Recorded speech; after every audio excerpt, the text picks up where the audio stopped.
पाकिस्तानी अवाम के लिए बड़ी खुशखबरी, सस्ता पेट्रोल मिलने का इम्कान। कहते हैं उम्मीद पर दुनिया कायम है और हमारी महंगाई से तंग अवाम भी यही उम्मीद लगाए बैठी है कि शायद सस्ता पेट्रोल मिल ही जाए, क्योंकि हाल ही में रूस से सस्ते तेल की खरीदारी के सिलसिले में वजारत पेट्रोलियम ने पहले रूसी खाम तेल की टेस्ट कार्गोस मंगवाने का फैसला किया।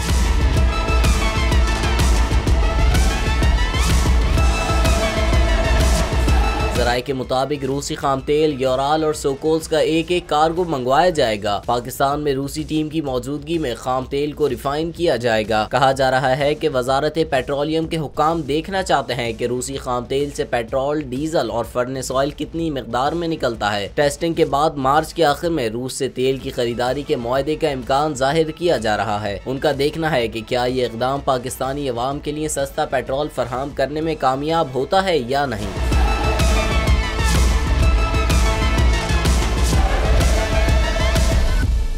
मैं आज शुएब शेख को खास तौर पर दाद देना चाहता हूं कि ये है आज़ादी राय, आज़ादी सहाफत, ये उसकी जंग है।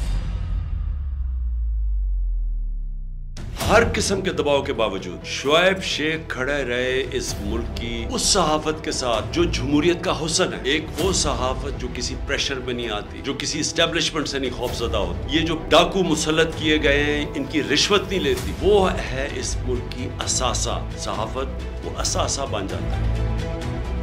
सिर्फ शुएब शेख को आज जेल में इसलिए डाला है कि उसको ये कहा गया था कि इमरान खान और पीटीआई की कवरेज ना करें। मैं पाकिस्तानियों की तरफ से शुएब शेख आपको और बोल चैनल कहता हूँ, हम आपके साथ खड़े हैं और इंशाल्लाह आप सब्र करें। ये अंधेरा, ये जो अंधेरी रात है, ये ज्यादा तैयार नहीं है। मुझे नजर आ रहा है कि इंशाल्लाह अच्छा वक्त आने वाला है।